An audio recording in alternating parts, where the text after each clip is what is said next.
The war that's predicted will be the Western nations attacking us using the Arab peoples as the point of attack. Very interesting.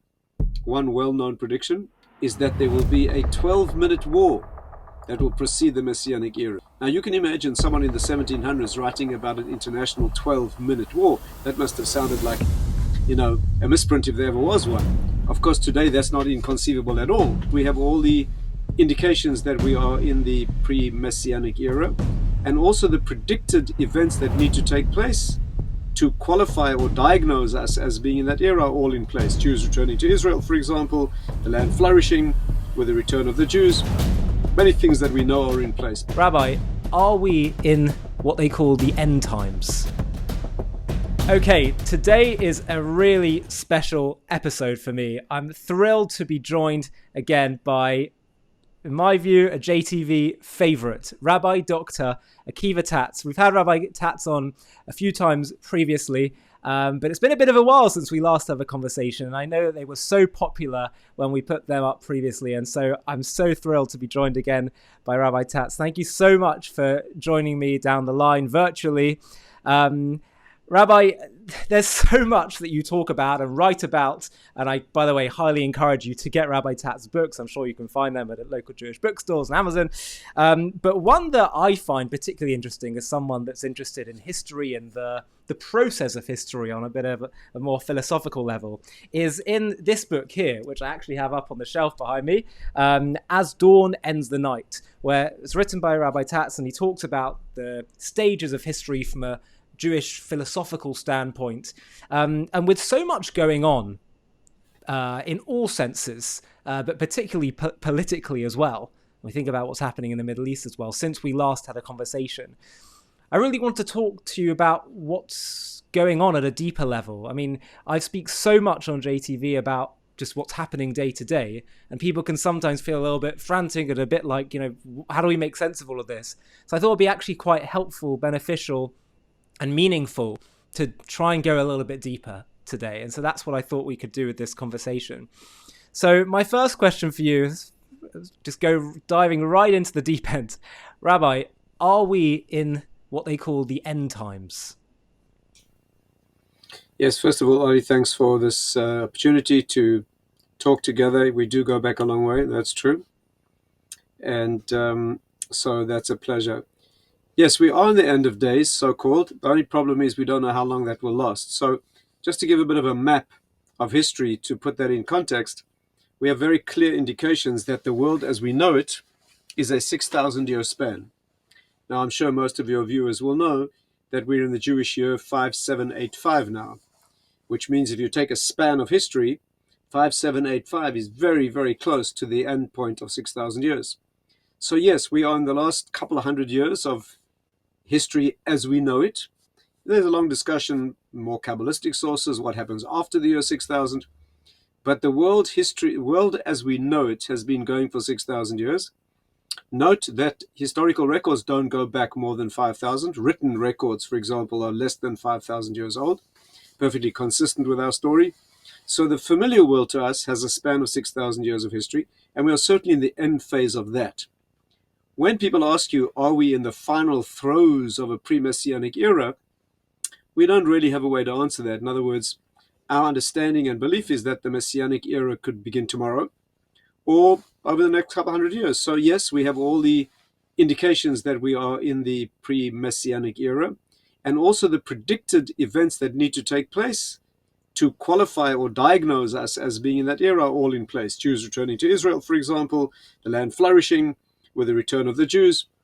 Many things that we know are in place, but we have no more accurate timeline than that. That's really interesting. So what would be some of the other things that sort of haven't yet happened that we would expect to happen to know that, that this really is it? Well, we have a lot of predictions about the Messianic advent and the immediate pre-Messianic period, which have not yet happened. So if you look at our span of history, you see that all the prophetic predictions have come true in exquisite detail. When you look at all the prophetic predictions going back 4,000 years, almost 4,000 years, as documented in the Torah, you see that there's been Again, exquisite precision in each one having taken place. The only ones we haven't seen yet are the immediate pre-messianic throes or labor pains, as they're called. And among those, but before I tell you what they are, let's just note that it's very important to understand that although we have the details, we don't know how they will play out in true practical geopolitical terms. In other words, we know, for example, that there'll be some sort of pre-messianic war. However, it's very clear to us that what that means and what sort of a war it will be, we don't know. And there are two reasons for that. One is that there's a leeway in how those things will happen, depending on the needs of the time and how well we step up. That means we could make those things much less painful and much smoother, or much more difficult, depending on our spiritual stubbornness, let's put it that way. And the second is that these are spiritual predictions, which means we know, we have the concepts, but the way they play them. So let me give you a classic illustration. Maimonides, the Rambam, who documents the laws of the pre-Messianic era, says, he begins by saying, Lo yeda adam ech sheyeh ad sheyeh.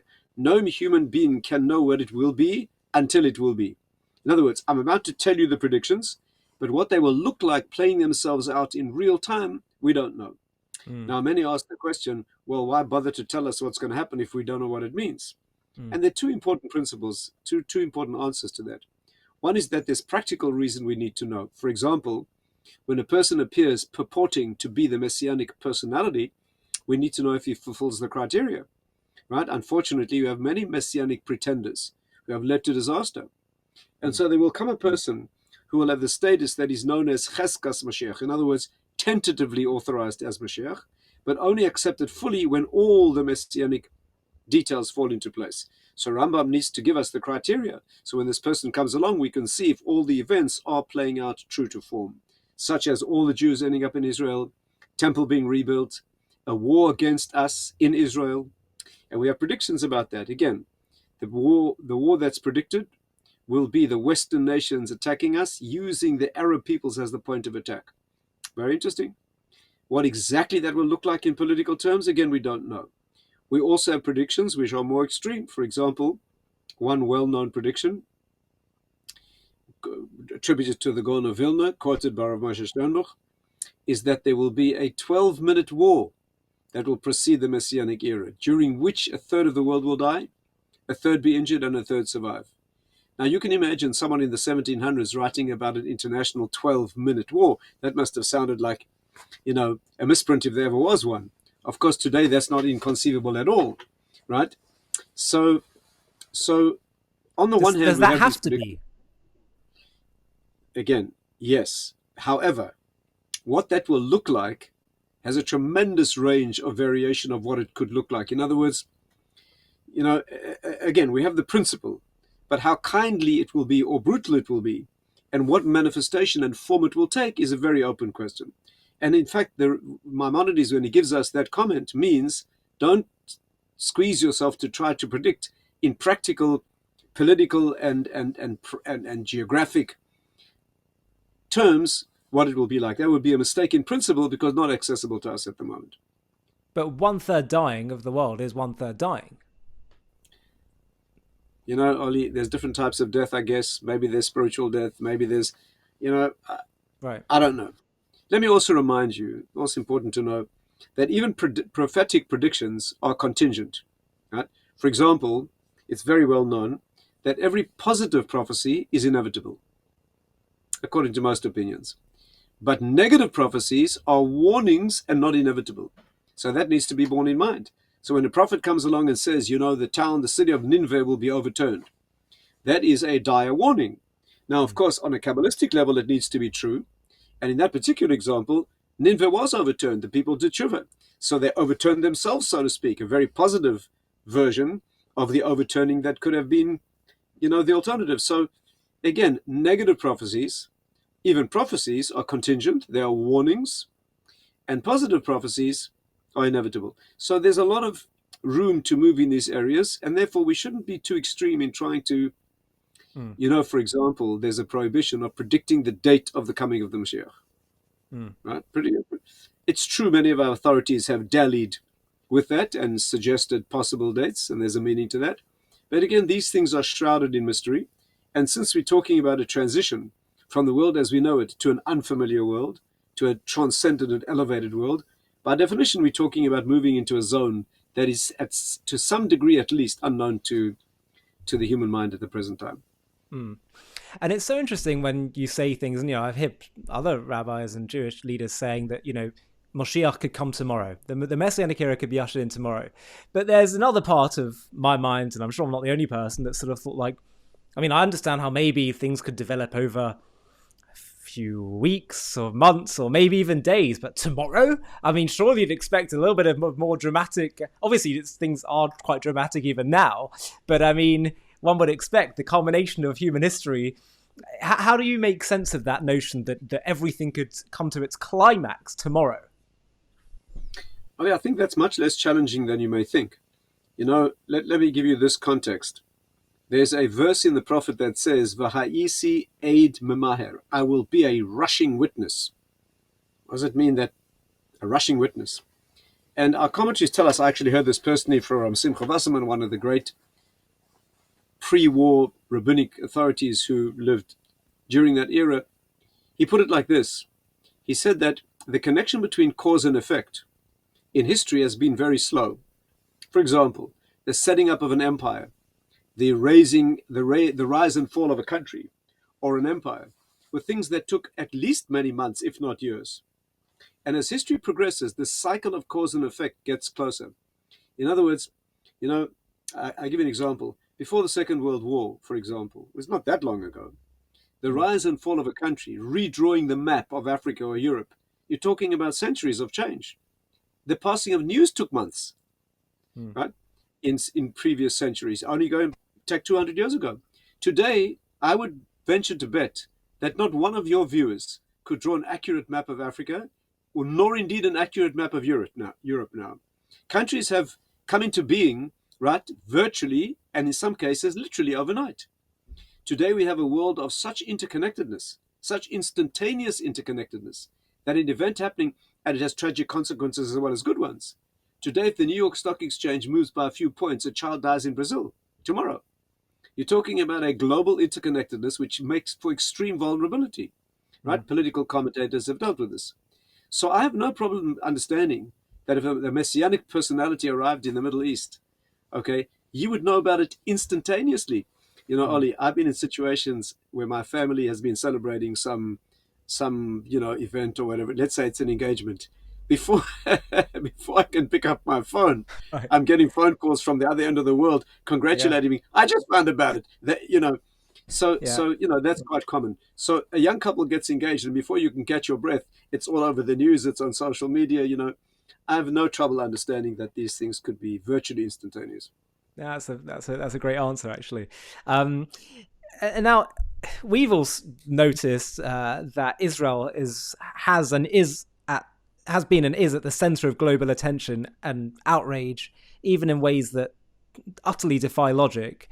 That's also sort of been the story of Jewish history in a way, but it kind of waxes and wanes, the attention. Is there a spiritual reason that the world is so laser focused on the Jews in Israel? Indeed, there's a spiritual reason, and ironically and amazingly, it's because in large degree they're right. When they say that we're at the center of reality, we control the banks and we control the governments, and they portray us as if we are a major segment of humanity with an iron grip, on all of reality. This is a very interesting misconception. If you ask, for example, someone did a study recently, they asked major South African political authorities how many Jews they think there are in the country. It's a country of over 40 million people, right? How many Jews are there in the country? The numbers were 5 million, 10 million, There are about 45,000 Jews in the country, Or you ask major savvy political leaders how many Jews there are on earth. You get answers in the multiple millions. We are less than the statistical error in a large country's, census. So, but I think the spiritual reason is we are at the center of existence. We may not be controlling the banks, or the political reality, but there's no question that spiritually speaking, we are at the center, and I think the world grasps that. And therefore, the fuss made about Israel, to a ridiculous and self-contradictory degree, Ollie, if any nation has been the victim of genuine genocide in the full sense of, I mean, if it's anyone, it has to be us. Can you think of any nation? I'm sure there have been others, maybe the Armenians, you could argue, and maybe some others in Africa, but true, literal genocide. Think about Purim, for example, right? Where there was a royal edict for every single Jew to be killed on one day, and they were all in the jurisdiction of one political entity. Absolutely feasible. That means there was a royal edict to kill every single Jew, man, woman, and child, literally on one day. That is genocide. Doesn't get a more accurate expression in definition than that, right? Here you're talking about a nation that has just come through a war in which there was an explicit attempt to kill the Jews, and a very large segment was in fact exterminated. And then they've got the chutzpah to accuse us of genocide when we try to defend ourselves in our tiny sliver of a homeland after being attacked. I mean, you either have to have an unspeakable degree of chutzpah, or you have to be completely out of touch with reality. You know, here's a small nation brutally attacked with all sorts of brutality and humiliation, you know, with an explicit agenda to wipe us out, absolutely explicit, open declaration of genocide. And when we fight back to defend ourselves, genocide. I mean, this is so bizarre that one has to see that there's something, you know, beyond the natural in that. Absolutely. And I've heard you touch on this in some talks you've given. I'm not sure if I've seen you write about it, but certainly talking about this notion that the sort of the final nation that Israel sort of has to really contend with spiritually, physically, in the pre-Messianic era is the children of Ishmael, Yishmael in Hebrew. Why is that? Why is that sort of the final nation that we have to contend with? What is the kind of the rectification that's happening there? Right. Well, the two axes ranged against us, of course. There's Esav and Yishmael, right? The two great arch enemies that set themselves up against us from the beginning of history.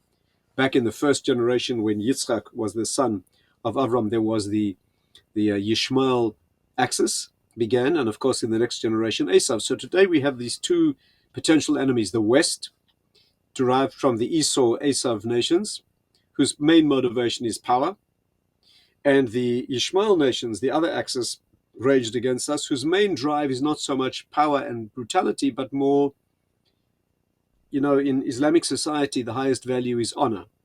Honor of the Prophet, you know, dignity and honor of the family, a value much higher than life itself in their community. As you know that. I mean, you know that in their community, if a girl, for example, dishonors her family, the family will kill their own daughter. You have to understand this is a tremendous emphasis on honor and dignity and dishonor. I should point out to you that in when this war began and the brutal attacks took place in Israel, there were also extremely brutal and exaggerated sexual molestation and brutality before people were killed. You have to understand this is not simple depravity. In their culture, that's the most potent way you can express a humiliation. Right? In other words, it's not just an agenda to kill Jews, but to utterly humiliate, because that is true victory. So it's a completely different set of values, and these are the two agents that we battle. Interestingly, Yishmael did tshuva in the end, came to bury his father, and rehabilitated himself, or had a spiritual reawakening. And we're looking forward to the time when that will happen as well. In fact, we know that all nations will come to their senses, finally recognizing the spiritual truth. But I think the most important point to make is that this is a battle of cosmic proportions. It's not an Israeli political problem. Obviously, politics have to be engaged, and obviously military efforts need to be made. That goes without saying. But it's a much bigger battle than that, right? And this has practical significance. You know, if you think it's a question of exterminating every last Hamas fighter or representative, that's a tragic error, because there are innumerable people to take their place, right? And on the contrary, you may be radicalizing many more. So it's not a question of a unique political entity in a particular country, and once you get rid of them, everything will return to peace. It's not like that at all. It's a national, religious, cosmic motivation, okay, which is extremely uniform and unitary in its perception of what its historic role is and why it needs to be dominant and why everyone needs to be brought under their hegemony, and we need to be either exterminated or disciplined into accepting that. So unfortunately, it's not a battle of merely political significance and one particular militaristic element in a general peaceful civilian population. Unfortunately, it's not like that at all, and therefore the solution needs to be broader. So the solution needs to be practical. Obviously, unfortunately, we have to make those efforts, whether it's army and politics and media, defense, and so forth.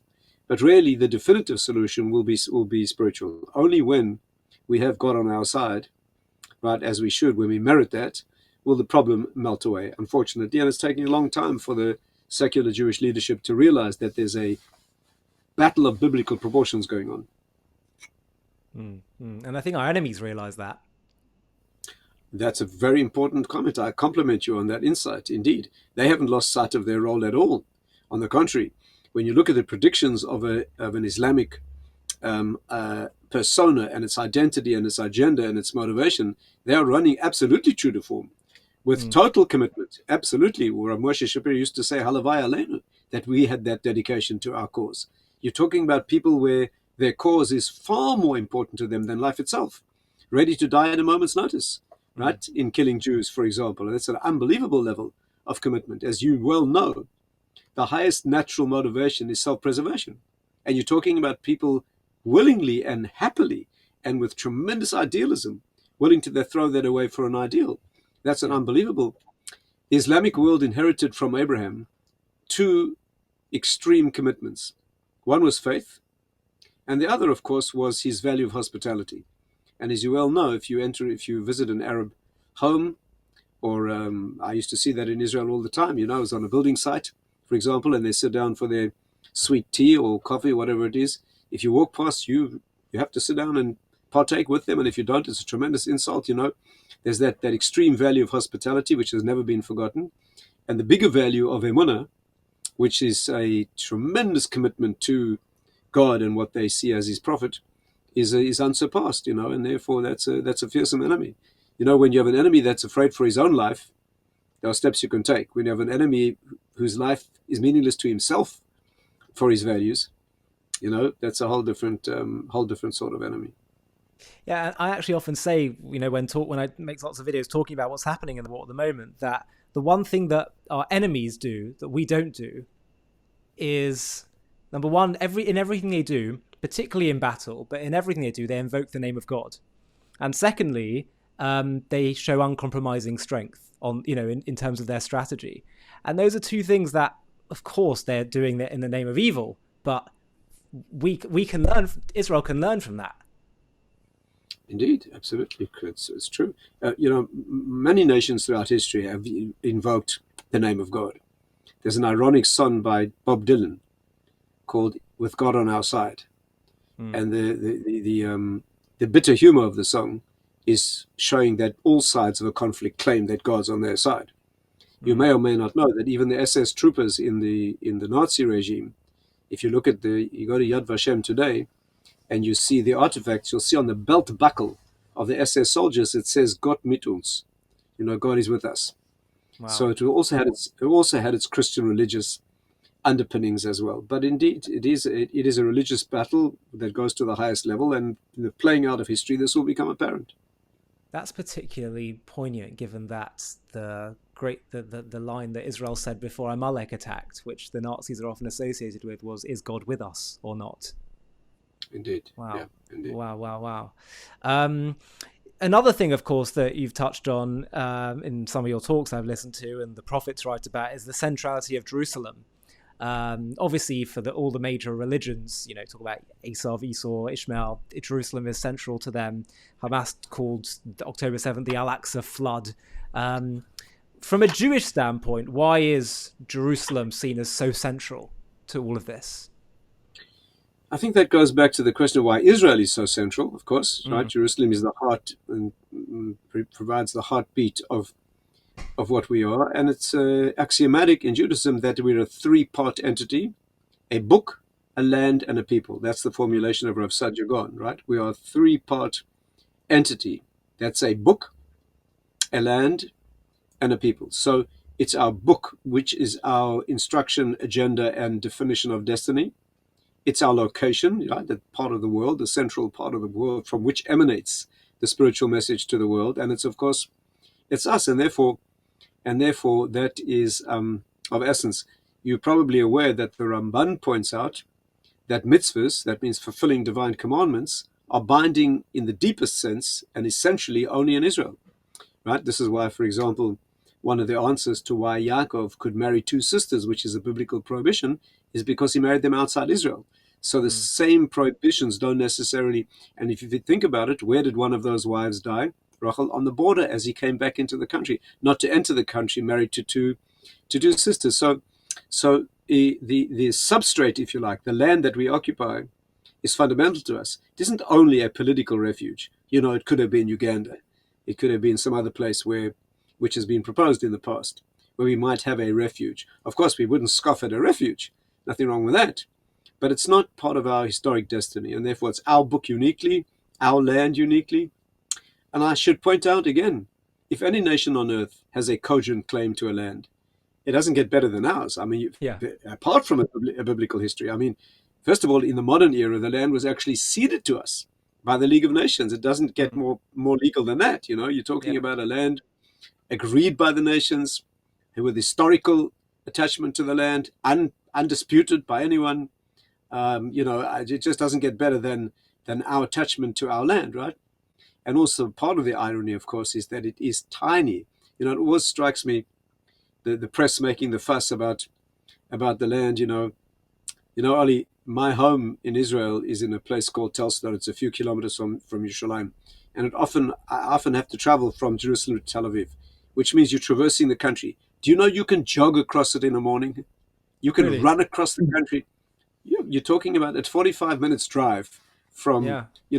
from Jerusalem to Tel Aviv. When Israeli fighter pilots approach the coast from the Mediterranean, they have to do a fast turn when they cross the border. Otherwise, they're over Jordan. You're talking about a 1.5 minute flight. You're already over Jordan. You're talking Yeah. about a ridiculous small arms fire. You can have the most insignificant military weapons can reach clear across the country. You can drive the length of Israel in a few hours. You, uh, you know, just to put it in context, it's more or less the size of the Kruger National Park in South Africa. Which is a segment of the country, famed for its wildlife. You're talking about an incredibly small, and it's all we have. And here you're Yeah. talking about an enemy that occupies vast swathes of territory and unbelievable resources. And, I'll tell you something interesting. I had to speak to a group of largely Muslim people some time ago, and the political issues came up.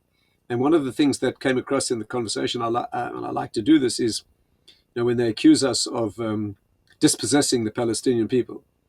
A very effective way to handle that is it happened to be in a lecture auditorium with a big blackboard, and what you can do is you I took a page out of an anti-Semitic book written by two Arab authors, and the book begins with a map of Israel. So what you have is this entire page drawing the map of Israel, and then you have, of course, on the one side the Mediterranean, and then you have a sliver of land called Palestine. So what the picture shows you very effectively is this entire country called Israel, and then this beleaguered, besieged, hemmed in tiny enclave called Gaza, with hemmed in on the one side by the ocean, and on the other side by a intransigent enemy, surrounding them on all sides. And how pathetic that is, and what an unfair battle against a surrounded minority. And then you get the audience to look at that picture, and of course it's quite true. And then you say, let's zoom out. And you zoom out the picture, and you end up with this tiny little country called Israel, almost invisible on the map, hemmed in by the Mediterranean, surrounded by enemies. And the enemies go on. You're talking about Libya, Syria, Lebanon, Egypt, Jordan. It just goes on and on. You're talking about, well, now you understand how we feel. Right. So Right. But just what to they've done. Go for it. it's a question of what they call reframing. And we Mm. have nowhere else to go. Those Hmm. enemies that we're talking about have 10 surrounding countries of their language, their culture, who purport to love them. And we absolutely literally no place to go. Where are we supposed to go? Back to Poland? back Right. to Germany where they tried to gas us like insects. I mean, so Absolutely. But what they've done so brilliantly, the whole Palestinian narrative, is to make Israel seem the aggressor rather than the underdog. And that's why the reframing is so important. And they've done it brilliantly, but it's false. It's all cynical, obviously. But one of the things that, you mentioned earlier about the League of Nations, and there's so many ways in which Israel can have such a strong claim, and yet it isn't cutting through. Do you think that it's time that, you seem to have indicated that, but just to hear it explicitly, is it time that we as a Jewish people and our leaders start to justify our right and claim to that land based on divine right rather than anything else? And how do you think that would land? yes. First of all, there's nothing to be worried or ashamed about when it comes to that. Let me point out to you that Ben Gurion, who was no religious individual, when he faced the League of Nations at that time, and he was asked wherein lies our claim to the land, he unashamedly pulled out a Tanakh, a Bible. Mm. And he said, no, he was not a follower of the Bible in any literal sense at all. But he said, here's this 4,000 year, it says right here, that he was unashamed to give that as our, and Ollie, even if you're not religious, it's certainly valid as at least a cultural document. It's other nations go back to their cultural heritage, their shared past and their shared history and so on. The Bible at least is good Right. enough, even if you don't accept it as a divine authority. And more than that, here you're talking about an enemy that accepts the divine story and the biblical Right. story. I'm not talking about people who deny it. So really, I don't think that it is true that a divine argument or religious argument is not going to convince our anti-Semitic enemies. That's quite true. But I think all truth needs to be marshaled in defense of what we're doing. It is important to say, even though it will not take the teeth out of anti-Semitism, even though the battle will be waged against us no matter what we do, but it's important for the truth to be stated. It's important for our own people to know.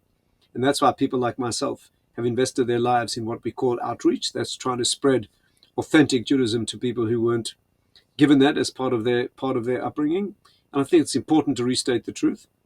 And I think all cogent arguments need to be, one of the things that we're not good at, and I mean here, when I say we, here I mean particularly Israeli society and the political machinery, is very inadequate at putting forward our case on the world stage. We're talking about an enemy that is brilliant at doing that, absolutely brilliant in their public relations campaign, and of course it's caught the imagination of the press all over the world. So we're always portrayed that way.